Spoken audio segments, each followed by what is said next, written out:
Enclave posters. You can tell that they put them up because they look brand new. Oh! Hey, what's this building? That's a very nondescript door. This door is kind of small. Why don't you guys all wait out here? Okay, what's the plan? Wait here. No problem. Is this relevant to the mission? Vigilance is necessary in this location. Be on your guard, my friend. I'll keep that in mind. Wait here. I shall reflect on the battles past and the battles to come until your return. Yeah, you do that. Yeah? Could you wait for me? Okay. Right here. Let me know when you're ready to go. I will. Knock knock. Who's there? Yacht. Yacht who? You're Tonobi by now. Okay, Amanda, you wait here. Broke another nail due to post-apocalyptic living. Sorry, did you need something? Yeah, could you wait here? Don't leave me here too long.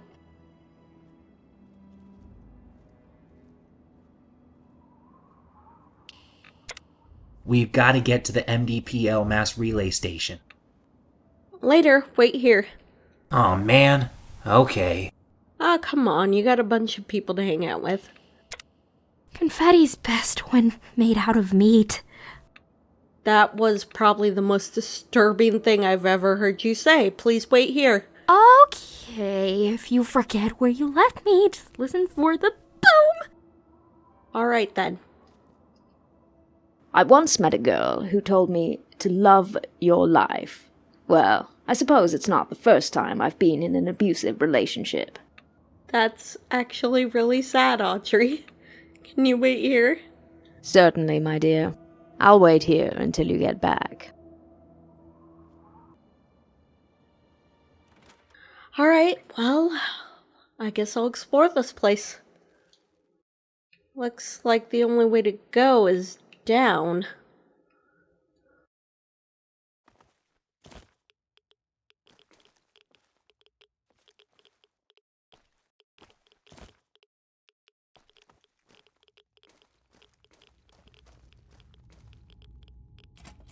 Okay. And further down.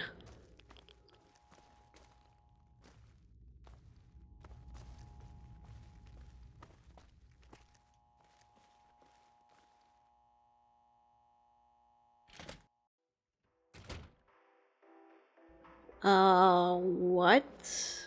Okay. This key has 202 on it. Okay, opens this room. Well, this isn't American Top 40. If you want a fucking autograph, it'll have to wait until we deal with this. Look at this stupid, chem-addled fuck. Floating in my tub. You're a shitberg, you hear me? You're a fucking iceberg made of shit! And if you didn't hear me, I'm gonna go on my goddamned radio show and make a long-distance dedication straight to fucking hell. Alright, now here's what we're gonna do. The cops are gonna be here any minute now. They're gonna want to know about my friend here. You're gonna tell them that you invited him over. Okay. I'm his other cousin, you know, the one neither of you have ever met. I know all of Tommy's cousins, and the apple doesn't fall far from the tree. You're no apple, but I suppose it doesn't matter. You're here, and I'll take whatever help I can get. You're late. Didn't I tell you this was urgent? Hold on. You're not Tommy's cousin. Who are you, and what are you doing here? Hey, I thought we were gonna stick with the story. I bet it must have come as a shock to open the door and see Casey fucking Clarkson on the other side. A young man lies dead in the bathtub. Cause of death is difficult to determine. Oh shit. Did you kill him? So this is how the other side lives. Why don't I have floors like this? Maybe because you don't have that golden radio voice. You're more like aluminium foil. Says the gal whose voice sounds like a dead cat in a tin can. Your wife says that too, Brooks? We have more in common than I thought. I guess it's just as well. This face was made for TV anyway. Detectives! I'm so glad you could come on such short notice. Well, it's not every day the voice of American Top 40 calls us about a body. Hey, I'm just as shocked as you are. When I came back from vacation in the Bahamas, the last thing I was expecting was this. You go out there often? Oh yeah. I own a little cabana out there by the ocean. I need to get me one of those. But hard to do on my salary. So where's the body? In the bathtub. Alright, let's take a look. You know, Mr. Clarkson, now may not be the best place for this, but I was wondering if you could make a dedication on air to my wife. Her name's Cindy, with an I, from Detective Brooks in Narcotics. I was thinking maybe you could pick the song too, something those romantic types like. You didn't tell us about the blood. Well, it's like I told you. I just got here. I lent this apartment to one of my dedicated listeners. I think we just need help understanding the timeline here. So, Casey lent you his apartment. Why? Look, I'm not saying a thing until I speak to my lawyer. Alright, if you want to do it that way, you can. But I'm on your side here. I don't want to see an American icon like Casey Clarkson catch a bad rap. So just tell me who this person is, and I'll make sure Baby Duck is right behind Mama. Lawyer, now. Fine. Have it your way then. Brooks, I want to talk to you for a second. Yes, ma'am. Oh shit. You're fucking it up for the both of us, kid. But as long as they're focusing on me, you can still do some good. I don't know what's going on here, okay? But the one thing I know about American law, that you don't talk to the cops without a lawyer. What are you planning now? Go grab my gun from the pedestal in the next room and bring it here. And hurry. Okay.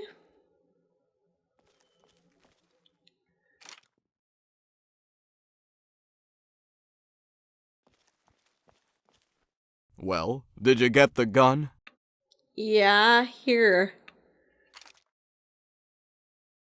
Great, you might want to arm yourself too. Here they come. What?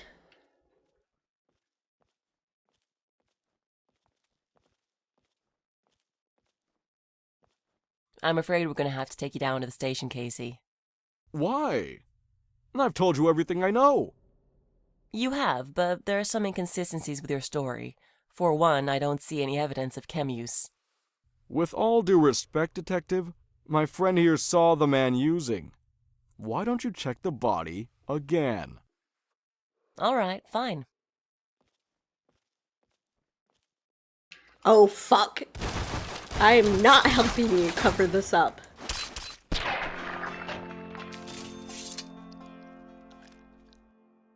Jesus! What the fuck was he thinking?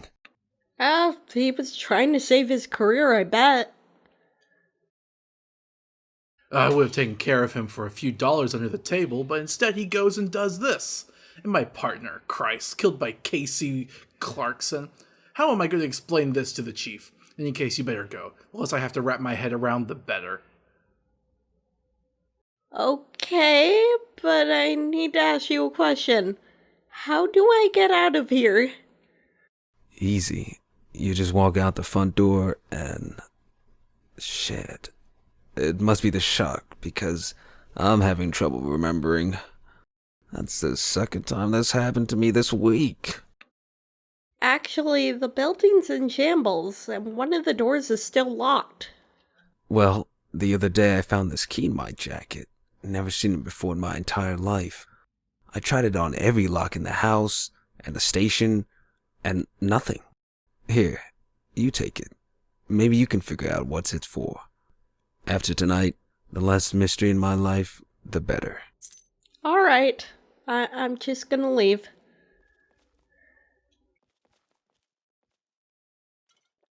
I Sorry I didn't save you, detective. I just have no idea what was going on here.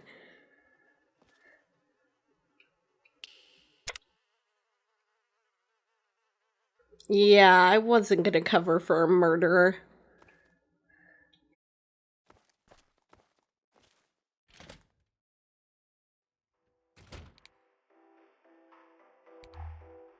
Okay, where does this key go to?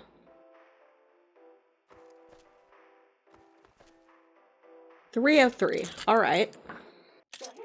So, let me get this straight. Don made a dedication on American Top 40, the most popular show on radio, to another man's wife. And Brooks is a cop, too. He could literally start a fight with you and then arrest you for assaulting an officer. Jeez. What was he thinking? I don't know. When I asked him why, he said Detective Brooks doesn't strike me as the kind of guy who listens to Top 40 radio. But his wife does. Detective Brooks also doesn't strike me as the kind of guy who knows his wife's preferences. My brother being one of them. You know, I'm beginning to think he isn't a very good detective. To be fair, neither are you. I've been nudging my head towards the door for about 2 minutes, and you still haven't figured out we have a guest. Didn't you work 2 jobs in high school? I did. And you two were working at McKinley's store, right? I remember you told me how you used to swipe cash from the register. Yeah, I remember. I even did the math, and you were making like $40 an hour. That's a hell of a lot of money for selling pop and jelly beans, that's for sure. Yeah, it was pretty good money. Well, at least until Mr. McKinley got wise and threatened to call the police. Really? I never knew that. Did you get arrested? We did. Kate even had to spend a night in juvenile detention. Oh, God. I'm sorry, that must have been horrible. How come you never told me? Well, there's a reason we didn't talk to you for the rest of that summer. What do you mean? You're the one who told him, right? Told who? McKinley. You told him we were stealing. Admit it, it was you. Mara, sometimes I can't tell if you're joking or not. I'm not joking. We all know it was you. It had to be. Only you knew how much we were spending.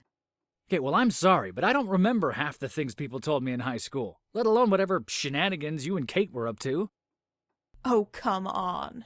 You forget the combination to your locker. You forget what the capital of Kansas is. You don't forget this. I don't know what you want me to say. Just tell the truth. I mean, who cares? It was years ago. We've all moved on. There's no harm in just admitting it. It'll be good for you to get it off your chest. There's nothing to tell. You were stealing hundreds of dollars a week. Not even McKinley was stupid enough to ignore that. Bullshit. McKinley couldn't add 2 and 2 together if you gave him a calculator. Someone told him. This is fucking pointless. Sean's not gonna say he did it. And frankly, I don't blame him. And why's that? Because if it really was Sean, you'd never forgive him. Face it, that tiny sliver of doubt is the only reason you're still friends. Do you think I did it? Doesn't matter what I think. I just know it's not worth the drama. No, don't give me that neutral crap. Mara thinks I did it, but do you? Answer the question. Yeah, I do. But I don't care if you did. I mean, we were stealing. Telling McKinley was the right thing to do. Well, you can go fuck yourself then. Right or wrong, I am not a rat. Whatever. I don't see why we even need to talk about this. Let's just forget the whole thing. I think it's a little too late for that. I'm not going to keep hanging around here pretending like none of this ever happened. To be fair, that's what we've been doing for the past 7 years. Well, at least you finally stopped being neutral. What about you?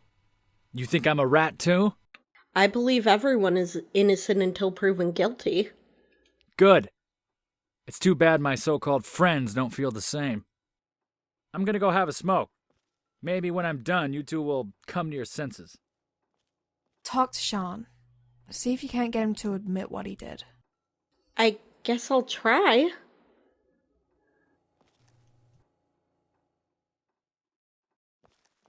Hey. This is so typical of Mara. She gets everyone on her side, and now I'm the bad guy. What can you tell me about that summer? I don't know. It was 7 years ago. I do know she didn't talk to me for like 2 years after that. Then all of a sudden we sat together senior year, and it was like nothing had ever changed. We've been friends ever since. Is it possible you did it and just didn't know and remember it? What about your relationship with Kate?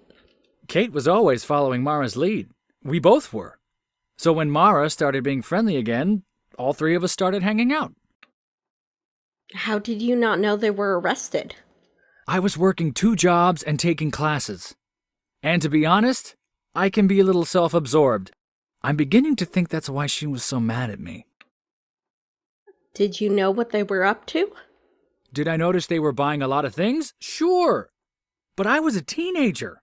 I didn't know how much things like dresses and perfumes cost. True. If it wasn't you, who do you think ratted them out? How should I know? A customer probably saw them and told the owner. All I can tell you is, it wasn't me. Why not just lie and say you did it? Because I'm not a liar. Why should I pay the price for their mistake? The truth is, Mara wants a scapegoat because she can't own up to the fact that it's all her fault.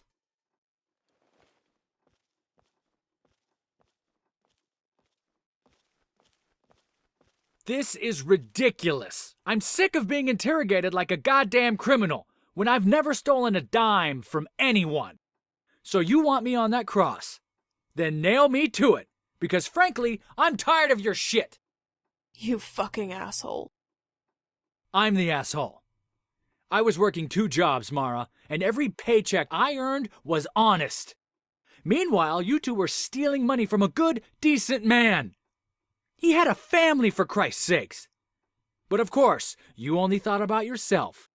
It's funny, because Kate is the one who did time. You got a slap on the wrist. But it's all about you. It's always been about you. Shut up, you asshole. Just shut up. Oh, don't give me the crocodile tears.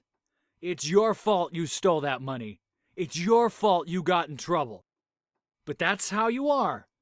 It's been 7 years, and I bet you still haven't apologized to that man you stole it from.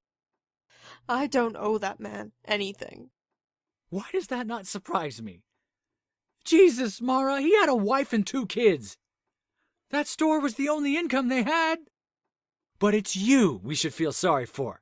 You're the one who got snitched on. Tell me, Mara, why shouldn't I feel sorry for him? Because he fucking raped me. What? Oh my god. That's why I never went to juvie with Kate. McKinley never told the cops. He dragged me into his office and he locked the fucking door. Mara. Everyone always tells me it's my fault. They keep saying, how could you steal from that decent, hardworking man like he was a goddamn saint? Yeah, I took his money. But it's nothing compared to what he took from me. I was 16, Sean. 16. And the fact that you're taking his side even now, it breaks my heart. Mara, Just leave. Mara, I didn't know. Get the fuck out of my house. Oh, shit. This all sounds awful, but these friends have a communication problem. Casey's Coast to Coast, American Top 40.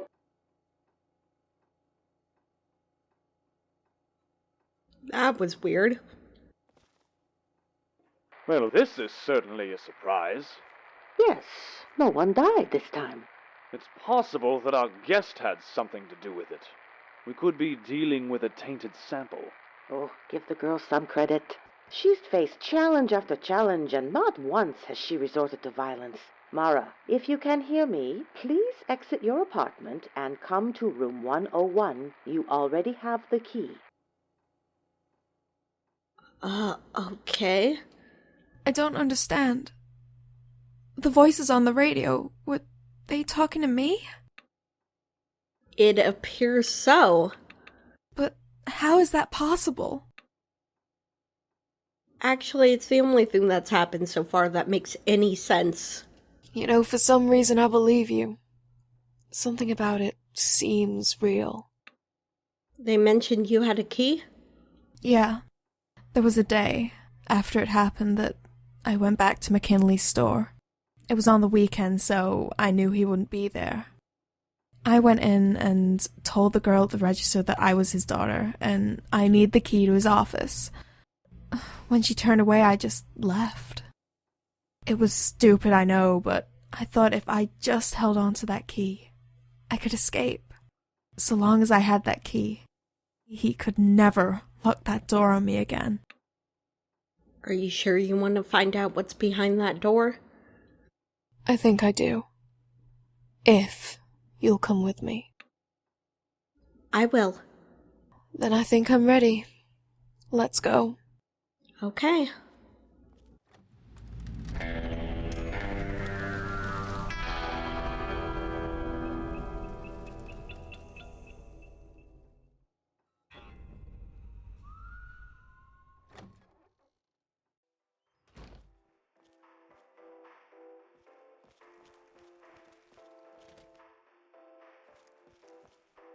All right. Wait, how are you talking? You're robots.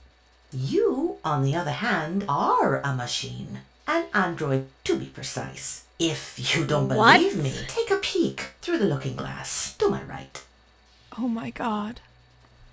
What is this place? It's where you were born, actually. This is too much. I need a moment. Dear, you're mistaken. We're human. Our brains are simply encased in these robotic shells. How cute, dear. She thinks we're the robots.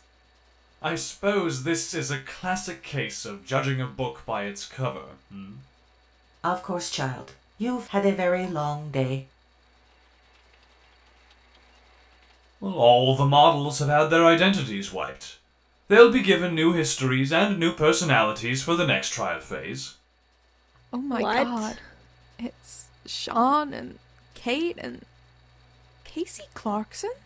Welcome to our facility. It's not often we get human guests. What is this place? Welcome to our facility. It's not often we get human guests. What is the purpose of this place? We rehabilitate androids. You see, the models here were originally designed to be soldiers. With the war over, the government believes they should be discarded. It's our opinion they can be reintegrated into society. Wait, what? The US never had androids that look this human. I should know, I'm an Ares one, and I was the closest they got.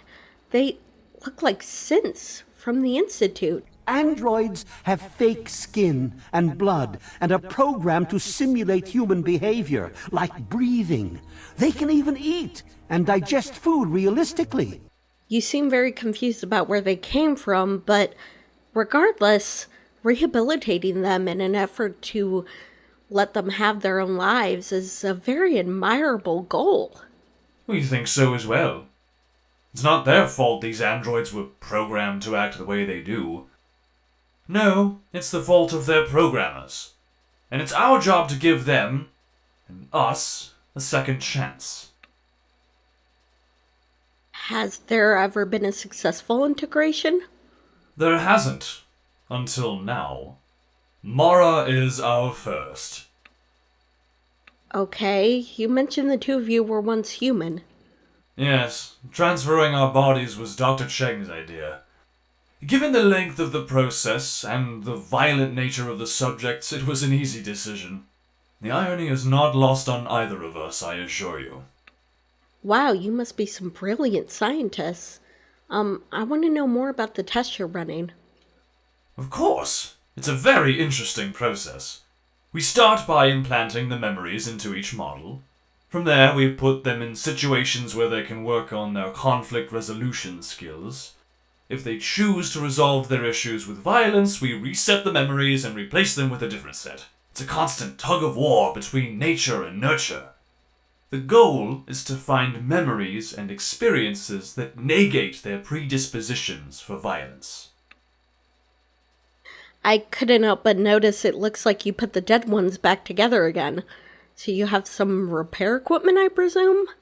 Wait a minute. So what you're saying is you did all those horrible things to Mara? That was unfortunate, yes. You have to understand that all the models were being tested simultaneously. The McKinley model could have resolved the conflict by notifying the police. Instead, it took matters into an unspeakable direction. Rest assured, we terminated the model immediately. You're dead. Dr. Watkins, please. This is a sensitive issue. Oh, my apologies. I'm just speaking out loud again. The important thing is that you're rehabilitated. Whether it was with McKinley or Sean, you chose to resolve your conflicts without violence.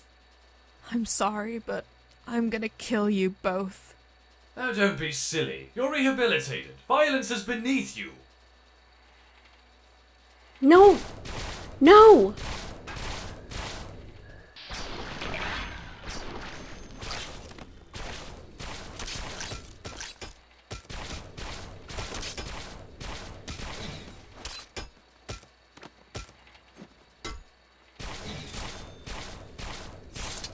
Oh dear.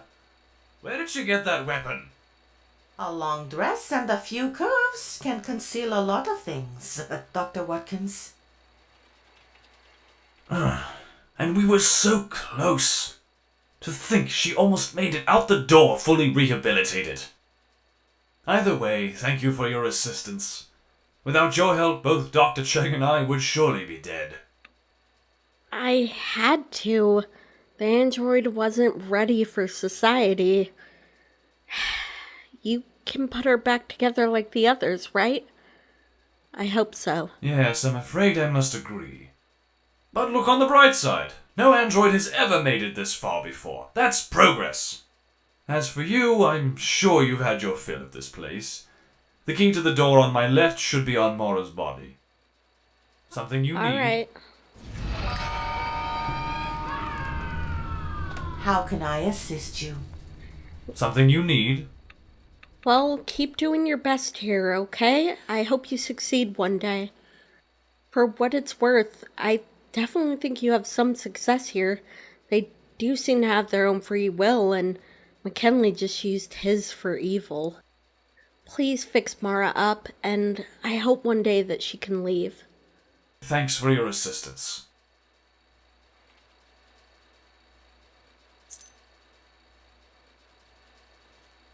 Yeah, looks like the detective is alive again, and so's the dead guy. They look functional.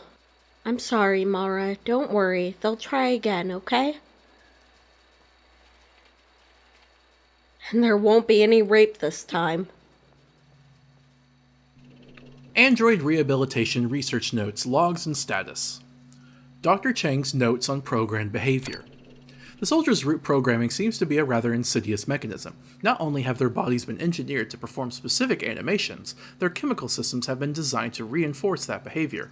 In other words, when given the choice between resolving conflicts with or without violence, the body will reward them for using force. This makes it extremely challenging on a psychological level to push them towards peaceful solutions. Oh, you know what? Hey, Armitage, are you really an android working with this guy? Lay a hand on Dr. Zimmer and I'll snap your neck like a chicken bone. I bet they were the same type of android that Armitage was. Just a soldier. Study 202. Android model KC38472 has shown remarkable ingenuity during the tests. On many occasions, he has used the weight of his power and influence to resolve seemingly toxic situations. This, of course, was not our original intent when we started these experiments, but Dr. Cheng points out that regardless of how unsavory his methods are, no one has been killed as a result. This next trial will tell us more, however, given his previous interactions with the android model Garcia. Dr. Cheng insists this kind of sadomasochistic foreplay might be a good way for the machines to feed their predilection for the violence in a safe, consensual environment. However, I wonder if we are merely reinforcing this behavior by allowing it to continue. Oh, so Garcia was a sex worker who was doing BDSM with Casey, but Casey killed him, and so they had to end the experiment. Study 303. Given her previous trials, both Dr. Watkins and I feel that the Mara personality type is the most promising of all the models we've previously programmed. This is a strange twist, as we had expected the Beaker Sean personality type to be the least violent of the three. However, while it seems Sean is less inclined to incite violence, his internalization of that rage only seems to make things worse. While the odds of him being involved in a fight are lower than that of his peers, his instability and lack of social qualities make him an unlikely candidate for the outside world. That seems a little judgy to me, but I get we're dealing with people who have a predilection towards murder. Good luck, everyone. I hope they can be successful one day.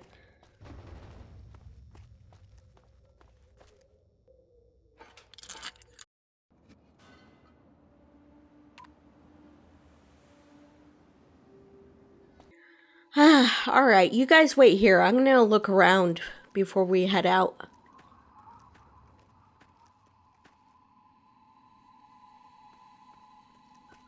Oh, look! An old holotape. Oh, it's just a broken disc. Wait, there's a note here. More people went missing last night, including one of the plumber's kids. Some of the other boys admitted they bet him he couldn't tag the old asylum. Many people think the place is haunted. Our remaining fighters are preparing to attack the building in case the others are there too. I don't know what we'll do if they don't return. We should never have settled here. Oh shit, that asylum sounds dangerous. It looks like there's some settlers here after the war, and then some of them started going missing into the asylum. They must have set up this medical tent.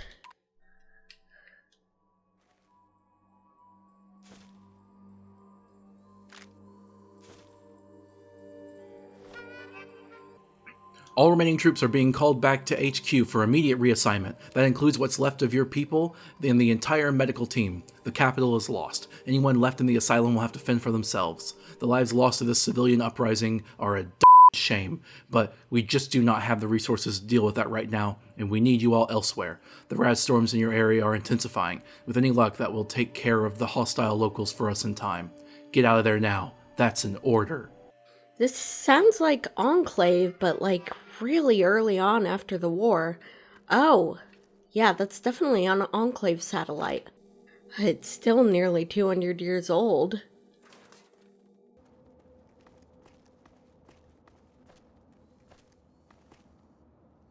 Oh, looks like the Enclave stationed this out here recently. Maybe they tried to reclaim the place. Hi?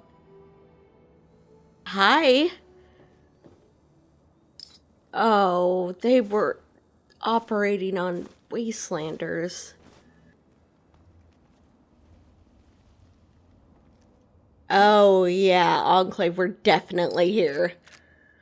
Oh, and they killed all the ghouls that were living here. That's sad.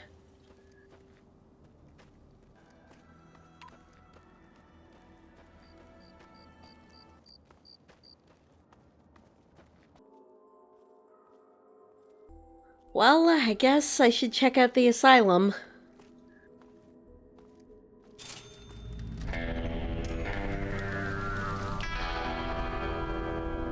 As you approach Friendship Asylum, a vague sense of dread and deja vu starts to set in. Something tells you to stop and think carefully about what you are about to do. This place feels super creepy. I don't think I'm going to enjoy this.